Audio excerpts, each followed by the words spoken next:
Selamat pagi pemirsa, kembali hadir di tengah Anda Bertakwa, berita MI At-Taqwa.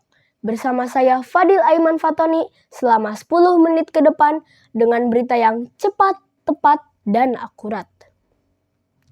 Pemirsa, mengawali berita hari ini, penggunaan bahasa asing oleh para generasi muda memunculkan kekhawatiran akan terkikisnya budaya bangsa, terutama penggunaan bahasa Indonesia.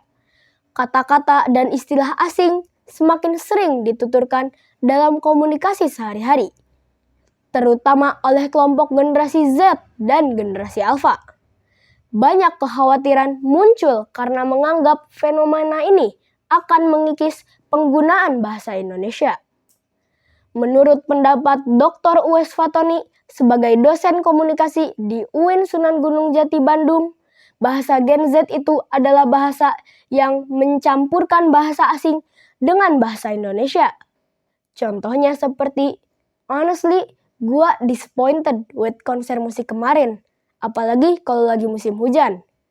Atau, actually, gua annoying banget sama anak-anak sekarang yang suka flexing.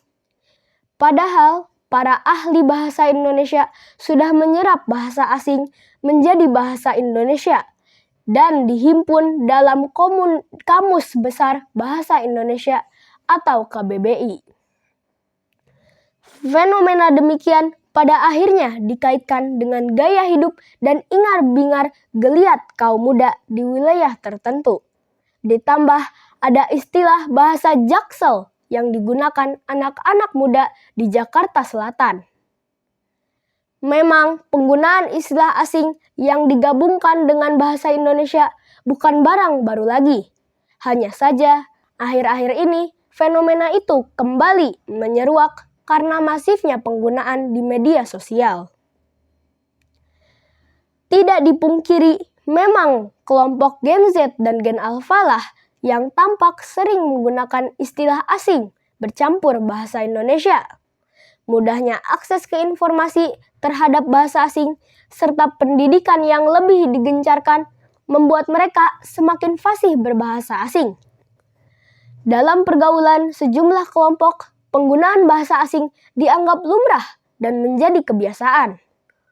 Di sisi lain, hal itu juga menjadi kebanggaan anak-anak muda tersebut.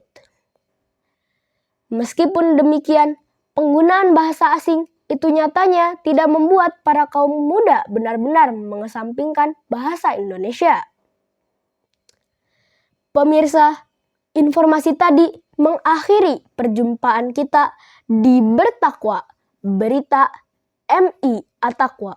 Saya Fadil Aiman Fatoni mewakili seluruh kerabat kerja pamit undur diri. Selamat pagi, sampai jumpa. Wassalamualaikum warahmatullahi wabarakatuh.